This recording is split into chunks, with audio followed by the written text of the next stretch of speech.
E hoje, né, pedindo a Jesus que nos auxilie, que nos envolva, que nos ampare e que nos ajude a compreender o que é necessário para cada um de nós. E neste momento, reunidos em nome dele, nós vamos pedir ao nosso irmão Horácio que possa fazer a prece inicial dos trabalhos de hoje.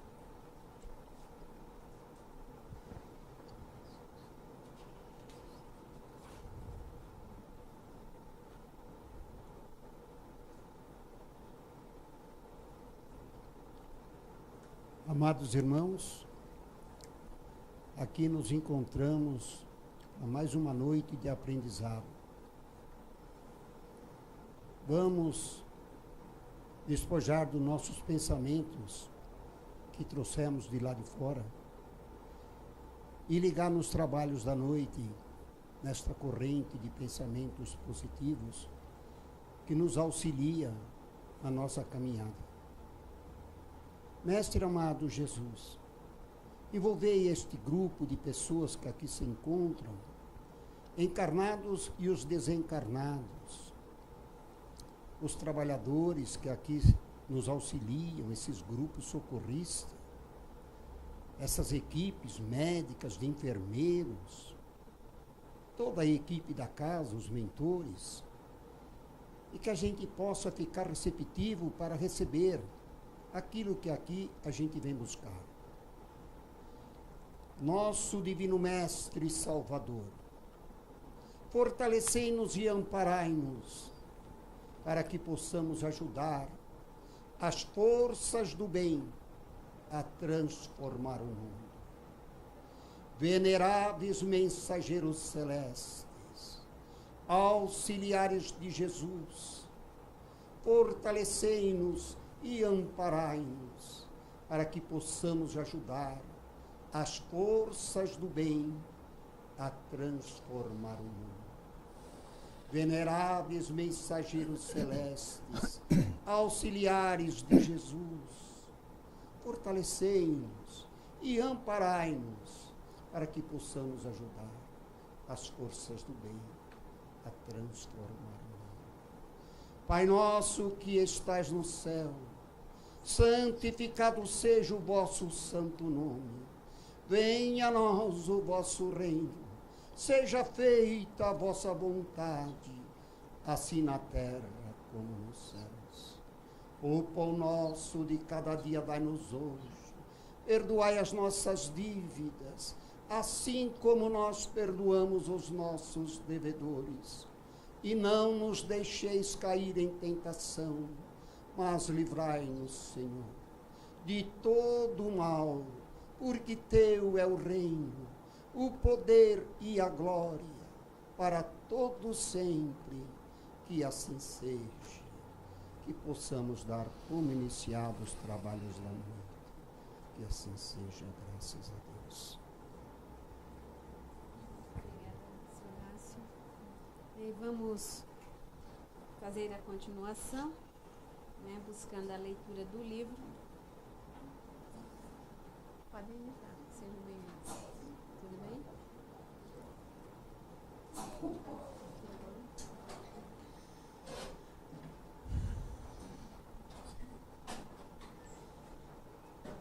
Agora eu vou fazer a leitura do livro.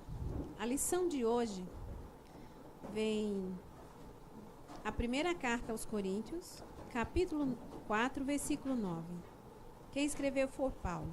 E diz o Paulo: porque tenho para mim que Deus a nós, apóstolos, nos pôs por últimos, como condenados à morte, pois somos feitos espetáculo ao mundo, aos anjos e aos homens. A lição de hoje vem do livro Fonte Viva, é uma psicografia de Francisco Cândido Xavier, ditada pelo Emmanuel. E Emmanuel dá o nome dessa lição de apóstolo, na lição 57. E é muito interessante raciocinar, né, nessa passagem de Paulo, porque quando ele diz assim, porque tenho para mim que Deus a nós, apóstolo, nos pôs por últimos, como condenados à morte. Então, isso quer dizer que todos nós temos que servirmos aos outros, né? É lei nos ajudar. é lei-nos amar. E tudo, desde semana passada, tenho observado que todas as lições têm pego a nós incessantemente nesse sentido. O sentido do auxílio. Porque o mundo passa por transformação. E essa transformação move terras e céu. Né? Mexe com todos. E esse sonho que tive não foi um sonho, era um trabalho, na verdade. Né? Eu chamo de sonho porque eu estava dormindo, então eu chamo de sonho. Mas, na verdade, era um trabalho. Para que eu pudesse observar com mais profundidade a necessidade do auxílio. Né? Ampliar a visão do auxílio. Não olhemos para os nossos irmãos como se eles fossem, né, mendigos e esmoléis. Que nós damos uma esmola e saímos correndo. Ou pelo cheiro, ou com medo. Né? Então, se nós tivermos uma visão de irmãos, a vibração que vai chegar até esse irmão é uma vibração de amparo, de amor. Não precisamos ter medo. Quando ele nos ataca, é porque a gente já emitiu para eles que a gente está com medo deles e que ele é um carrasco. Né? Então, foi o que chegou até ele, foi a informação que chegou até ele. Então, é necessário esse ponto. Né? Primeiro, nós temos que emitir o melhor. Quem recebe o melhor não pode dar o pior. Né? Então, vamos seguir a lição. Então, diz assim, Emmanuel: o apóstolo é o educador por excelência. Nele residem a improvisão do trabalho e o sacrifício de si mesmo, para que a mente dos discípulos se transforme e se ilumine, rumo à esfera superior. O legislador formula decretos que determinam o equilíbrio e a justiça na zona externa do campo social. O administrador dispõe de recursos materiais e humanos, acionando a máquina dos serviços terrestres. Então, aqui observemos que ele identifica o trabalho de cada um. Não existe homem na terra que não tenha o que fazer. Né? Todos nós temos tarefas. O sacerdote ensina ao povo as maneiras da fé em manifestações primárias. O artista embeleza o caminho da inteligência, acordando o coração para as mensagens edificantes que o mundo encerra em seu conteúdo de espiritualidade. O cientista surpreende as realidades da sabedoria divinas criada para a evolução da criatura e revela-lhes a expressão visível ou perceptível ao conhecimento popular. O pensador interroga, sondando os fenômenos passageiros. O médico socorre a carne enfermiça. O guerreiro disciplina a multidão e estabelece a ordem. O operário é o ativo menestrel das formas, aperfeiçoando os vasos destinados à preservação da vida. Os apóstolos, porém, são os condutores do espírito. Em todas as grandes causas da humanidade, são instituições vivas do exemplo revelador, respirando no mundo das causas e dos efeitos, oferecendo em si mesmo a essência do que ensina. A verdade que demonstram e a claridade que acendem ao redor dos outros. Interferem na elaboração dos pensamentos, dos sábios e dos ignorantes, dos ricos e dos pobres, dos grandes e dos humildes, renovando-lhes o modo de crer e de ser, a fim de que o mundo se engrandeça e se santifique. Neles surge a equação dos fatos e das ideias, de que se constituem pioneiros ou defensores, através da doação total de si próprio e benefício. Né? Então, quem auxilia é sempre auxiliado. E constantemente o nosso Pai Celestial, desde o nosso nascimento, envia mensageiros da paz e da luz a nos auxiliar. Não nos esqueçamos disso. A benefício de todos. Por isso, passam na terra, trabalhando e lutando, sofrendo e crescendo, sem descanso, com etapas numerosas pelas cruzes da incompreensão e da dor. representando em si o fermento espiritual que leveda a massa do progresso e do aprimoramento. Transitam no mundo conforme a definição de Paulo de Tarso, como se estivessem colocados pela providência divina nos últimos lugares da experiência humana. A maneira de condenados a incessantes sofrimentos, pois neles estão condensadas a demonstração positiva do bem para o mundo, a possibilidade de atuação para os espíritos superiores e a fonte de benefícios imperecíveis para a humanidade inteira. Então, meus irmãos, encarnados e desencarnados têm que estar unidos em nome do Cristo. E para isso não se mede esforço. Para trabalhar com Cristo tem que estar disposto, tem que se sentir livre, não das responsabilidades que carrega, mas livre para servir, não cobrar o que dá, né? Aquele que espera gratidão ou agradecimento do que faz, não está fazendo para o outro, está fazendo para si mesmo. Então, diz os amigos, já receberam seu pagamento. Então, tenhamos humildade, tenhamos amor pelos nossos irmãos. Que Jesus proteja. Obrigada. E agora nós vamos ouvir o nosso irmão Soares, né? Sobre o capítulo 18, continuação do capítulo da semana passada, muitos os chamados e poucos os escolhidos. E vejam o quanto ele tem nos chamado, né? Não, já foi. Não vai dar.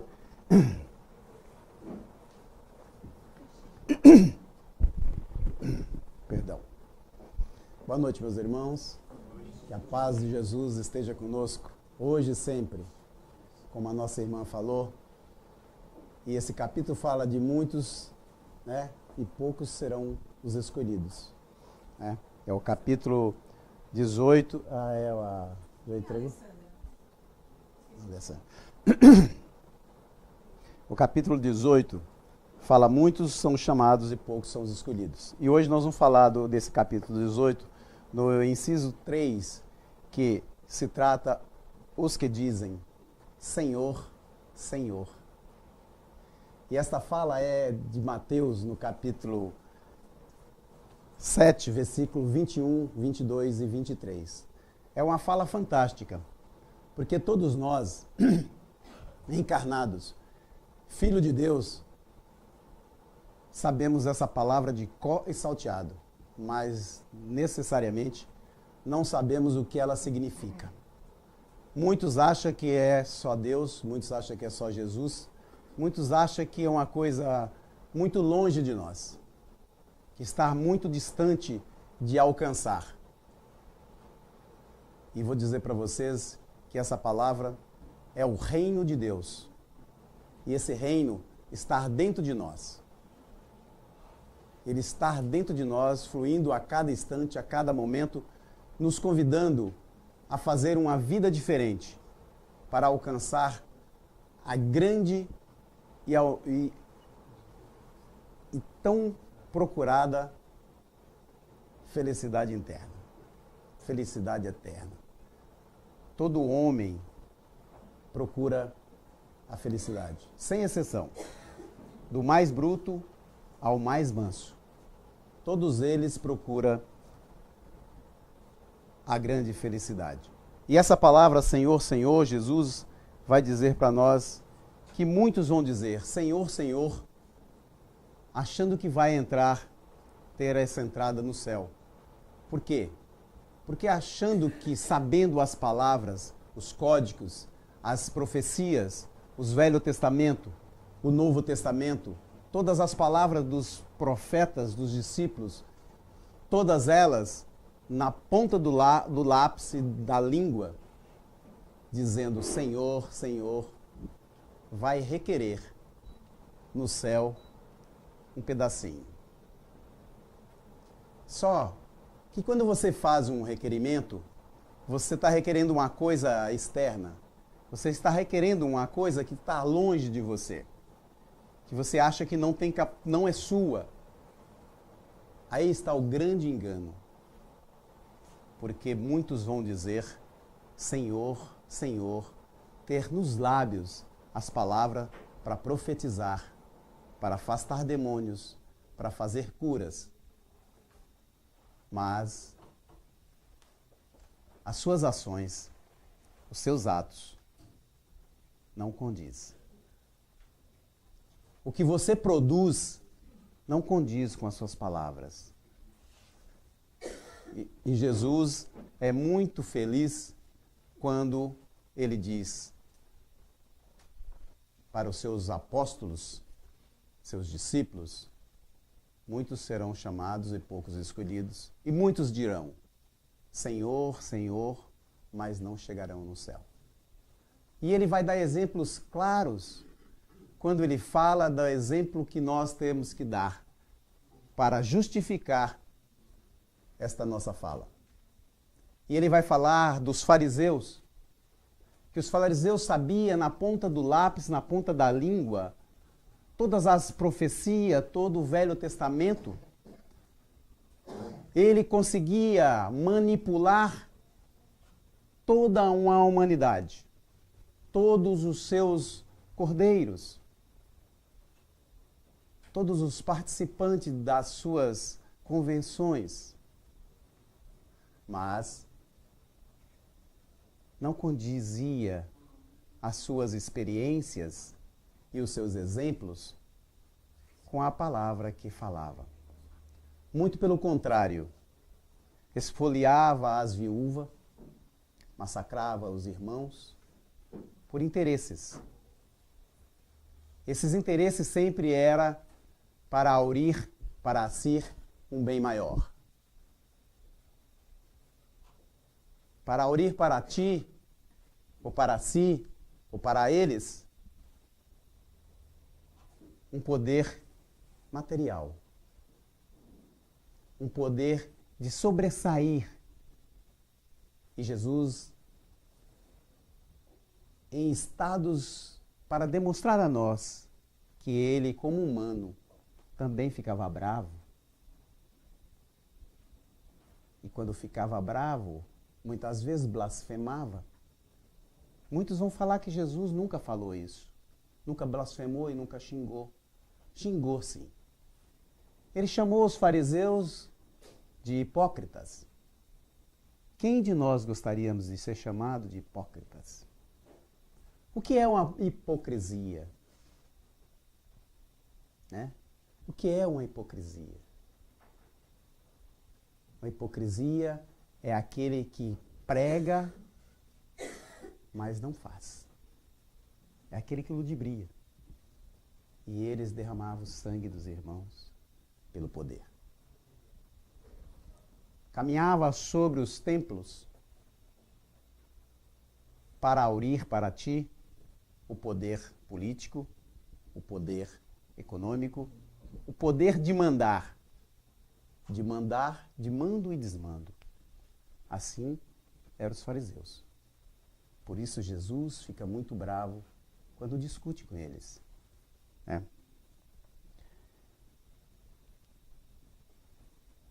E Kardec vai dizer para nós que reconhece o verdadeiro espírita pela sua transformação moral e pelo esforço que ele faz para vencer as suas inclinações. Isso é Kardec nos dizendo, né? Nós estamos falando do livro de Kardec.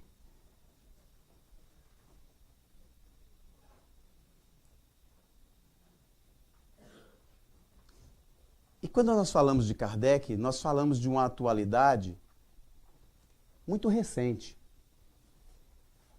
Nós já avançamos na cultura, nós já avançamos no conhecimento, nós avançamos muito quando nós olhamos para trás, para nós. Mas para Deus nós avançamos muito pouco. Porque quanto mais avançamos no conhecimento, e o conhecimento hoje é uma coisa fácil de ter, e que nós somos felizes de pertencer a essa geração chamada internet, Porque a internet quebrou todos os parâmetros, todos os muros que prendia o ensinamento. Hoje qualquer um tem acesso ao conhecimento. Olha, só um minuto que a gente precisa dar. Alguém tem um sandeiro cinza, gente? Está na porta de alguém, acho que a pessoa precisa que tire. É ELL 1425. Obrigada. E a internet quebrou esse paradigma, quebrou esse muro do conhecimento. Antigamente, se quisesse o conhecimento, teria que pagar. A internet, para mim, é a maior democracia que a humanidade já conquistou. É o maior muro que já derrubaram. Porque na antiguidade, as igrejas não permitiam o conhecimento se você não pagasse. E o problema maior que enfrentamos, mesmo com todo esse conhecimento que nós achamos que é grande e que não é, por causa da nossa moral, que ainda não conseguimos engrandecer, nós arraigados ainda num passado sombrio e tenebroso, continuamos a olhar para trás e tratar os irmãos como antigamente. É fácil chegar aqui e dizer Senhor, Senhor e falar um monte de coisa. E a ação que eu estou fazendo, qual é? O que eu estou fazendo? O que eu estou produzindo para o meu bem maior? Jesus vai iniciar o seu ministério e anda até Jerusalém. Nas portas de Jerusalém encontra fariseus e pensadores da época se discutindo. Observa, era a sua primeira viagem a Jerusalém, com 30 anos. Um dos fariseus, chamado Hanã, aproxima e fala: Galileu, o que traz à cidade? E Jesus olha para eles, aproxima. Hanã, encabulado e maravilhado com aquela presença magnânima, imagina o magnetismo de Jesus aproximando de um ser tenebroso. E Jesus fala para ele: estou à procura da fundação do reino de Deus. E Hanã olha para ele e fala: tu sabes o que é o reino de Deus? Sei. Sei com todas as letras e todos os poderes. Por um acaso você tem o amparo legal de alguns reis e príncipes e soldados romanos para amparo de sua tarefa tão grandiosa que queres? E Jesus olha e fala: não. Eu tenho a palavra e o pedido que o meu Pai confia em mim. E por um acaso tenho seguidores? Quantos são que o seguem? E Jesus fala: não tem nenhum, mas hão de vir de todos os lados. E Hanã e os outros companheiros dão uma gargalhada e olha por aquele ser magistral, encabulado com as suas respostas, e fala: bem, ignorantes e tolos tem em todos os lugares. Com certeza esses serão os seus acompanhantes. E Jesus olha para ele, sentindo a sarcasticidade, e fala: os meus seguidores hão de vir de todos os lados, em todas as épocas, de todas as direções. E ele fala assim: Galileu, já viste uma estátua de farelo de trigo? De lama? E Jesus responde: eu já vi mármores polido de prima categoria, de primeira qualidade, chamada sentimento. e cinzel, de boa vontade.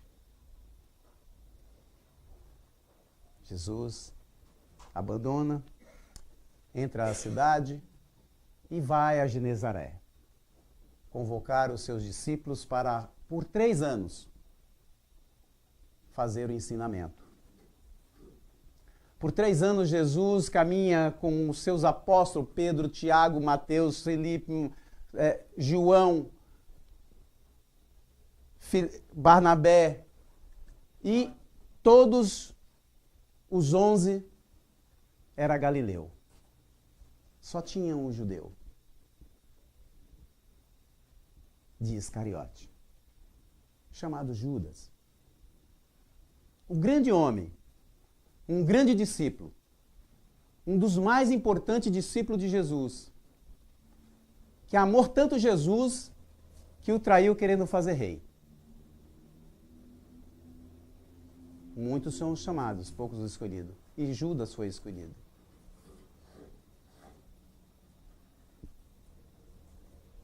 Jesus caminha com seus discípulos anos a fio e fica horas e horas explicando porque era um povo difícil. Pedro era teimoso, João era atirado.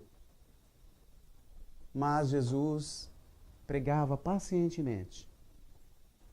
A época da crucificação do Mestre, ele aparece em pessoa materializado, o seu espírito materializado para os seus discípulos e para sua mãe. Para provar para eles e classificá-los como apóstolos, para eles acreditarem que a vida continua além da vida. E que o reino realmente existe dentro de cada um. E Jesus vai auxiliá-los em todos os seus ensinamentos. E o principal deles: amai-vos uns aos outros como eu vos amei. Jesus caminha a vida toda pregando o seu evangelho. A mensagem de Jesus, a partir daquele momento, começa a ganhar força. Pedro compreende que tem que fundar uma estrada do caminho. Mas quando Jesus pede a Pedro que fabrica essa casa do caminho, não era para fazer um templo. Que se nós formos hoje em Israel, a casa do caminho não existe mais. Mas era para provar para Pedro que o reino que ele ia construir na casa do caminho era o reino de Deus dentro dele.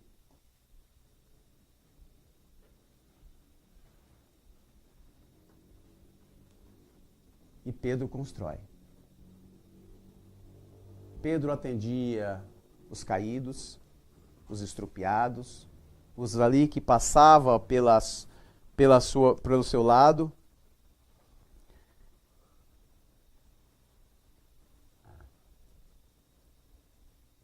Passa-se anos.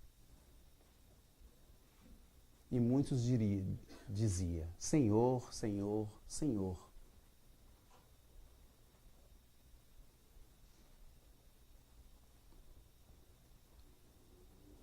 E o homem não compreendeu a mensagem de Jesus. Os seus grandes sacerdotes não compreenderam, após os seus discípulos, a mensagem de Jesus. E eu pergunto a vocês: será que o cristianismo falhou? Será que falhamos em compreender o cristianismo? Onde foi o erro do cristianismo? E digo para vocês que o cristianismo não falhou. Quem falhou foi os homens que compreenderam o cristianismo erradamente.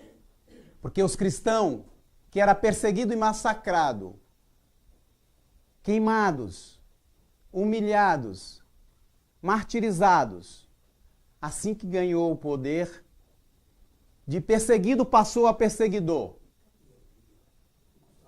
De crucificado passou a crucificador. De fujões passou a caçar. E a Inquisição matou por mais de 1 milhão de cristãos em um holocausto jamais visto religiosamente.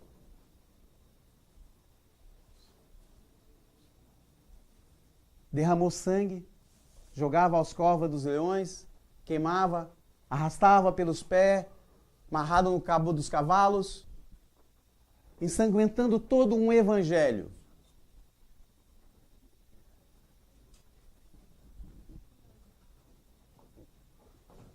A mensagem de Jesus ganhou a institucionalização da igreja.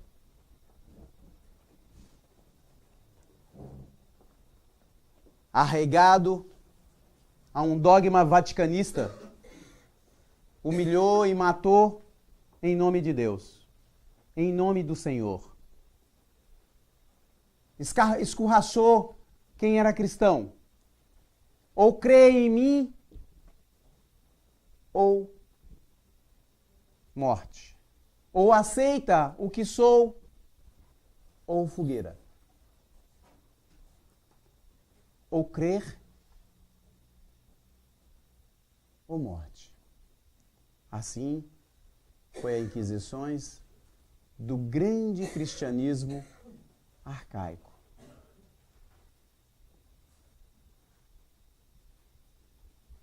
Passou anos.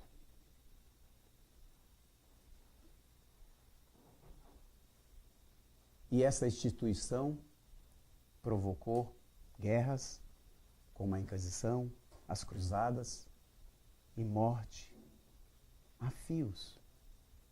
Criaram-se sacerdotes e padres maus e vis. Mas Deus, em sua misericórdia, de amor e de paz, no meio desses, criou um anjo chamado Padre Manuel da Nóbrega, um pacificador chamado José de Anchieta. Foram criados para a Inquisição. Mas com essa pátria tão amorosa, pátria do Evangelho, veio parar no Brasil e desbravar com amor e paz, há 500 e tantos anos atrás. Mas eu pergunto a vocês, e o cristianismo? Falhou? Não. O cristianismo não falhou. Jesus, certa vez,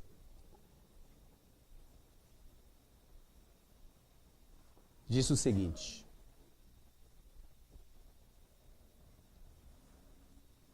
os meus discípulos e os meus apóstolos se calarem, os meus discípulos, as pedras falarão. Passou 18 séculos. Calaram os discípulos de Jesus. Massacraram. 18 séculos depois, o túmulo silencioso e vazio. Em 1838, vem falar do Evangelho de Jesus. Em 1838, em Haddonfield, nos Estados Unidos, no estado de Nova York,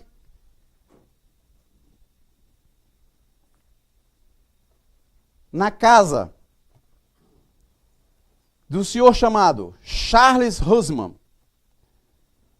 perturbou um pastor metodista chamado James Fox e suas 3 filhas e sua mulher. O túmulo silencioso veio à tona dizer para a humanidade que não tinha ouvido, não teve a capacidade de ouvir o Evangelho, porque dizia que não compreendia de Jesus, dizer que os mortos estavam de pé.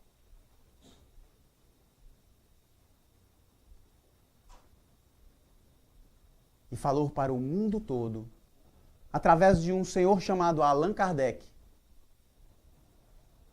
através dos médios. Esse homem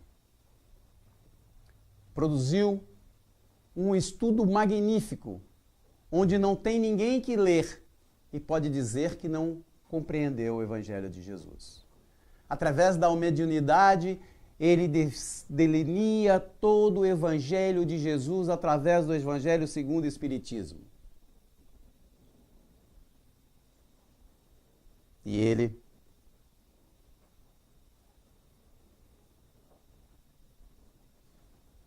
como um gatilho, rasticílio que corre à terra, vai falar das maiores máximas de Jesus.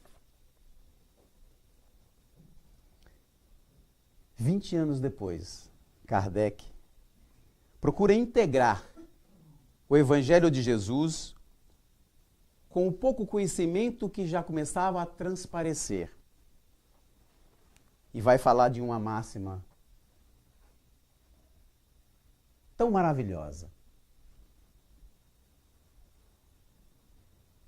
A máxima que Jesus advertiu. Muitos são os chamados e poucos são os escolhidos.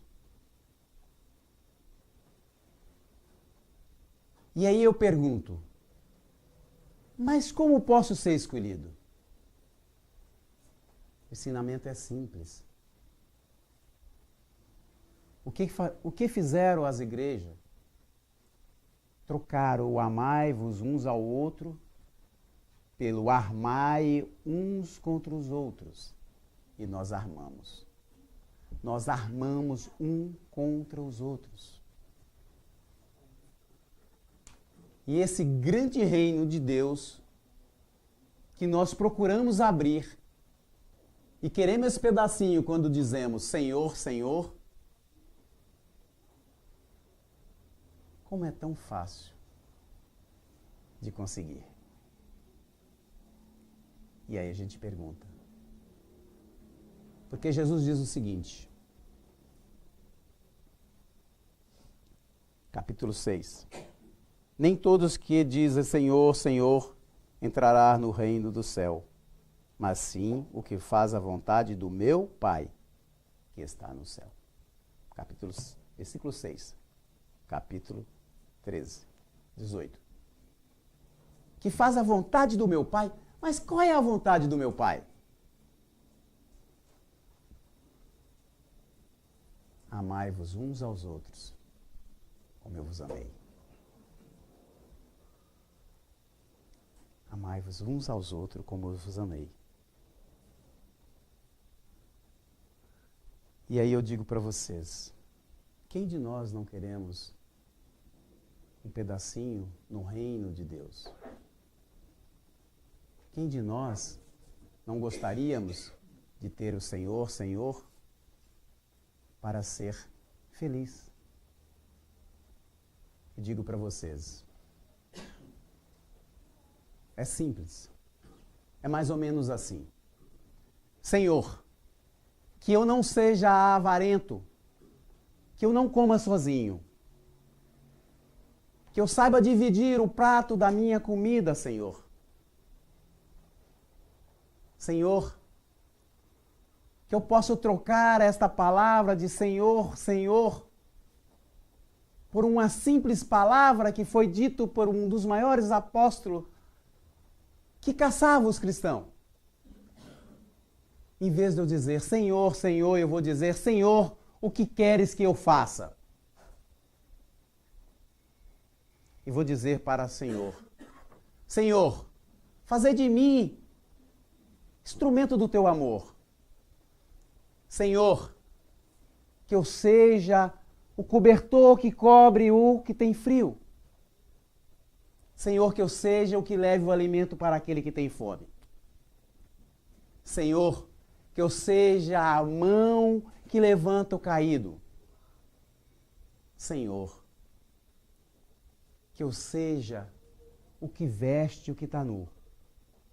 Senhor, que eu seja o bálsamo, curador do enfermo. Senhor, que eu seja a voz que fala ao encarcerado. Senhor, fazer de mim instrumento do teu amor. Muito obrigado, senhores. Que a paz de Jesus seja conosco.